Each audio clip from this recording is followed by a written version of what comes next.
like what's interesting too is one of the Ruotolos. They said that they could beat Gordon if he was off steroids, and then Gordon, I don't know what he said, but he kind of lashed out at them. But I'd like to see that, and it's like, why lash out at them? Why not just prove it?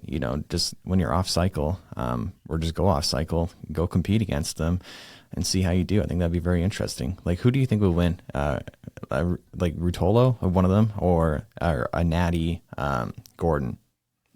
That's actually a tough one, because like we have seen Gordon compete when he wasn't giant. I mean, his first ADCC, I think he did, I want to say 88 kilograms, maybe. He's competed in the past at a smaller weight. He wasn't always big. Like, for people who don't know, Gordon used to be like a pretty normal sized person. He wasn't massive. Yeah, he was like 170 pounds back when Yeah. he was called the Iron Dragon when he fought for EBI, I think, the first time. And he was still good. He was still amazing. a good He won the grappler tournament. back then. Yeah. He beat some good guys. So like, it's not like he doesn't have significant skills, and it's not like he doesn't know how to beat, smaller guys or be smaller. My question would be, how much has whatever supplements, whatever substances he may have allegedly taken affected his body?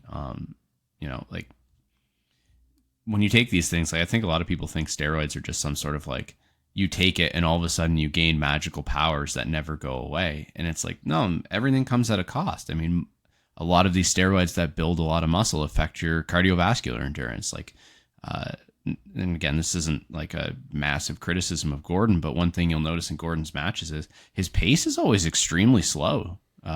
Gordon's not someone who pushes the pace. You got to wonder if a part of that's because, is it possible to be that size and push a pace for 20 minutes? Well, I know the Ruotolos can push a pace for 20 minutes. They'll push you. They won't let you stop, man.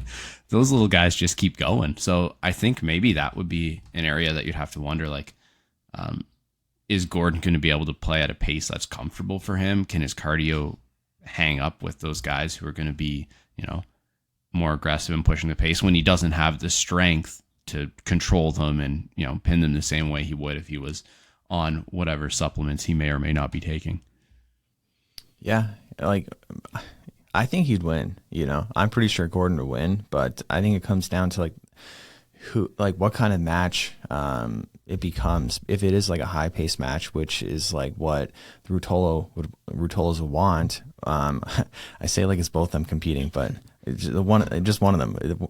So like, if they can make it high paced, then that makes in their favor. But if Gordon can keep the pace slow and stop them from being so dynamic, and that's playing right into his game, I think that's where he'd be successful. I like to see it though. I think Gordon will win. What do you think, Mike? If I'm taking 170-pound Gordon from EBI and the Ruotolos now, I'd pick one of the Ruotolos to win. Yeah, a gut feeling. Yep, just a gut feeling. I love their style, how explosive and crazy they are. They go 100% all the time. I love it. Yeah, they do. They're fun to watch. They're never a dull moment. It's not that I think that they're not technical, but I think that like they really rely on their like chaotic nature. Yeah, that's what I love to watch. Yeah, it's fun to watch. A good guy to watch too, like Mika Galvao, because I started doing like a video on him, but it's actually really hard to make a video on him because there's not really much to say. It's like, yeah, he's good everywhere.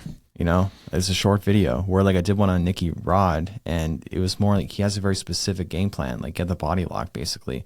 And there's just more to say about how he does it and where he gets it from, what he does when he has it, what he does when he can't get it. But with Mika, it's like he's comfortable everywhere. He's good everywhere. What do I say? So he has a pretty chaotic style too, actually, like similar to the Ruotolos, but it's like different at the same time because it's still very based in, like, he's very technical still. And it's not that they're not, but I feel like he has a more technical style while still being chaotic, where they're a little more chaotic for sure. And just an interesting thing to like to watch and to kind of break down, because that can play such a part in jiu-jitsu too, because it's not just about like how technical you are, like being chaotic and just like making it can make it really tough. Because I find that's where I struggle either with someone's like really dynamic or they're like really like slow, like where I'm like, pretty dynamic myself, but like if they're super chaotic and just like slow down, I don't have the cardio for this, you know, or if they're really slow and don't let me move, like that's when I start to run into more trouble. So like styles matter so much, and yeah.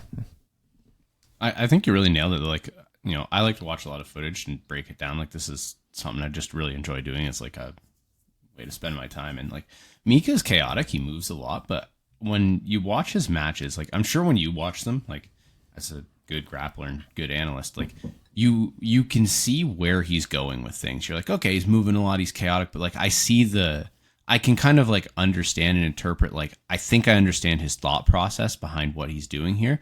Sometimes when I watch the Ruotolos, it just like, it doesn't make any sense. Like, I'm watching and I'm like, okay, it looks like he's going to do this. Oh, and he's just randomly done like a cartwheel and a spin. And you're like, it just seems sometimes like they're moving for the sake of moving. And I imagine that's hard to compete against, because like me watching it, I have no idea what this guy's going to do next. I know he's going to do something, but I don't know what's coming. And I can't imagine the guys competing against him are like, oh, he's just started like spinning or doing like random motions, and then submissions come out of nowhere, because it's really hard to anticipate how these guys are going to move. They just move.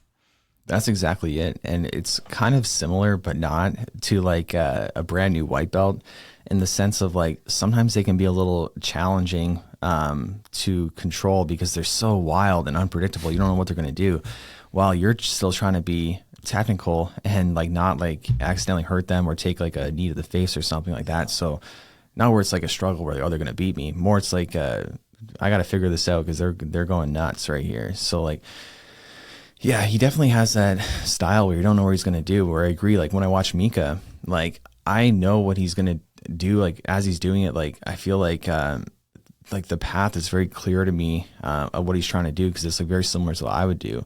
But then it's like, yeah, Ruotolo is like, what are you guys doing? But it's working great.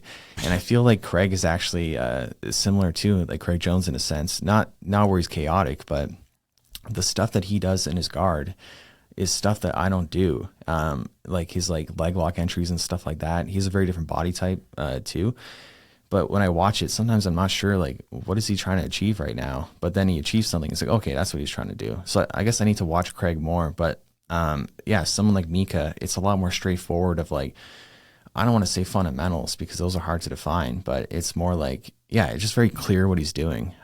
So yeah, lots of different styles.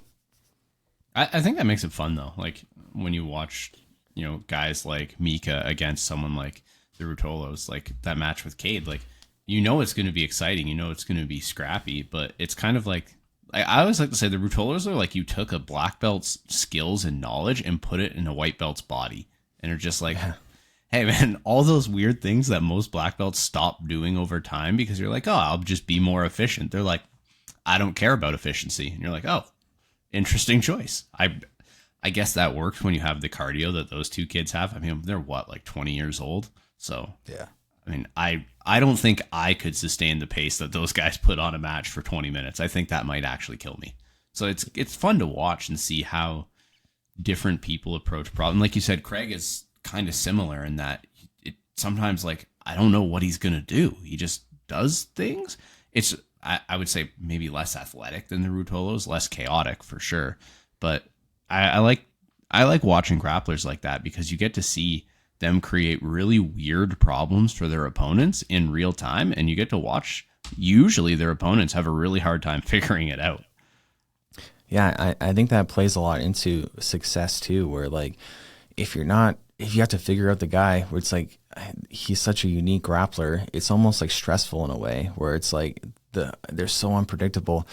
You don't want to make any like wrong movement because they're going to capitalize so fast because they're so chaotic, and they're just going to like dive on things that like normally you think that wouldn't be there, are not available, but they're just so like persistent, almost like a bull, just like going right into it. It's like, oh crap. Like, yeah, it's just like stressful mentally too, dealing with those kind of guys.